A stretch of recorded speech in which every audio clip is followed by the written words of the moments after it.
The woman suddenly discovered that the earrings her closest bestie had given her turned out to be fake. Her bestie had even specifically told her to make sure to wear them to their high school reunion that night. Ji-won compared the fake earrings with those at the counter and immediately noticed the color difference. She knew deep down her bestie must have badmouthed her to their classmates beforehand, waiting to see her make a fool of herself by wearing the fakes. But having been reborn, Ji-won knew exactly what was going to happen. Not only would she go to the reunion, she would wear those very fake earrings there. The day before the reunion, Ji-won rummaged through her closet but couldn't find anything suitable to wear. Hee-yeon, a new good friend she'd made, offered to go shopping with her. As soon as they met, Hee-yeon could tell the earrings in Ji-won's hand were shoddy fakes. She lifted her hand to show off the sparkling genuine pair in her own ears. When the two went to a restaurant for dinner, Ji-won shared why she'd been dreading the reunion. Back in high school, her lack of confidence made her a target for bullies in the class. And Hamin, her only friend at the time, never stood up for her. Instead, she constantly sowed discord behind her back. Even Ji-won's boyfriend back then had sided with Hamin to curry favor with her. Hee-yeon encouraged her, saying things were different now. She should face those classmates who'd look down on her bravely and show them how far she'd come. Those words woke Ji-won up. She decided to give herself a complete makeover. Hee-yeon took Ji-won to her regular hair salon, where she cut off her long, dull hair of many years and got a sleek shortcut. She also called in a makeup artist and a manicurist to help Ji-won dress up meticulously. When Ji-won put on a sexy backless dress and stiletto heels, she looked at her dazzling reflection in the mirror. Remembering how sickly and haggard she'd been in her previous life, she couldn't help but get teary-eyed. This was the way she was meant to look.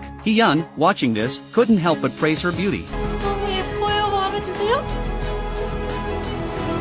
Hee-yeon also picked out several outfits for her, including a pink bag that stood out particularly, but Ji-won refused it because in her previous life, Hamin had received the exact same bag too. That night, Ji-won had a nightmare. She dreamed of the painful moment her ex-boyfriend had pushed her down and killed her. She woke up in a panic, but seeing Hee-yeon by her side helped her calm down gradually. Just then, Hamin called, repeatedly reminding her to wear those earrings and questioning why she hadn't replied to her messages earlier that day. Ji-won replied calmly that she'd been shopping with Hee-yeon. Hamin immediately showed her displeasure and changed the subject. She wanted the proposal Ji-won had passed the preliminary review for at work, hoping to have her name on the promotion list in a few days. Ji-won refused on the spot and warned Hamin that since they held different positions and she was Hamin's superior, Hamin wasn't allowed to call her by her first name directly. The proposal was her hard work, and she would never give it to her. Hamin was stunned. The Ji-won who had once obeyed her every word had suddenly become so tough. Unwilling to give up, Hamin immediately went to the department supervisor and seduced him with her looks. The infatuated supervisor, eager to please her, directly crossed out Ji-won's name on the proposal and took the credit for Hamin. With the proposal in hand, Hamin rushed to the reunion triumphantly. As soon as she saw their old classmates, she started badmouthing Ji-won, saying she'd become so vain and even stolen Min-hwan, a colleague Hamin had a crush on. The several bullies who tormented Ji-won back in high school flew into a rage upon hearing this, accusing Ji-won of being a cheap homewrecker. They'd never liked Ji-won, so they immediately decided to help Hamin teach her a lesson. Hamin pretended to stop them, but she never expected Ji-won to be standing at the restaurant door, hearing every word she'd said. When Ji-won walked into the restaurant, everyone was stunned. She exuded confidence, a world apart from the timid girl she'd been in high school.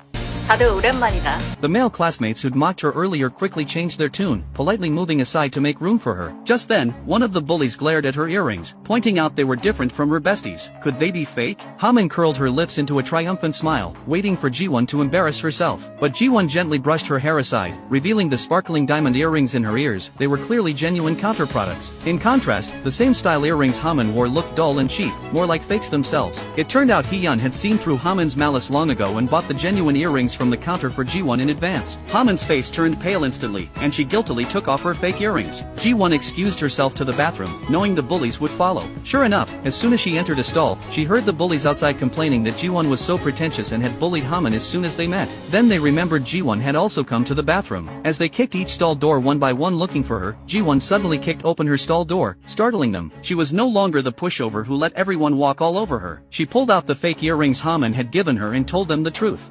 근데 짭이더라. 티가 많이 나더라고. 그래서 내 건 진품으로 샀어. 뭐 그래도 커플템은 맞잖아? 안 그래? The bullies tried to defend themselves, claiming she'd broken up Hamin's relationship as a homewrecker. Ji-won immediately pulled out her phone, called Min-hwan, and put it on speakerphone. 자기야. 자기야 나 동창인데 전화했었어? 어? 우리 지원이 편하게 놀라고 내가 전화 안 했는데 놀렸나 보다. 아, 그랬구나. 잘 됐네. 내 친구들이랑 인사 좀 해. 친구? 안녕하세요. 안녕하세요. 강지원 친구입니다. 진짜 강지원이 남자친구 맞아요? 안녕하세요. 저 강지원 남친구 박민현이라고 합니다. 승희 씨 말고는 다른 친구는 처음인 것 같은데. With the truth out in the open, the bullies finally realized Haman had been sowing discord all along. Ji-won returned to the restaurant and was about to leave when one of the bullies stopped her, accusing her of telling Haman to break up with Eunho back in high school, claiming she'd just been jealous of Haman's happiness. Ji-won stated that Eunho had never agreed to Haman's advances. Haman frantically tried to explain that they'd been dating secretly. Just then, a familiar voice came from the restaurant door. It was Eunho. 정수민하고 나 사귄 적 없어.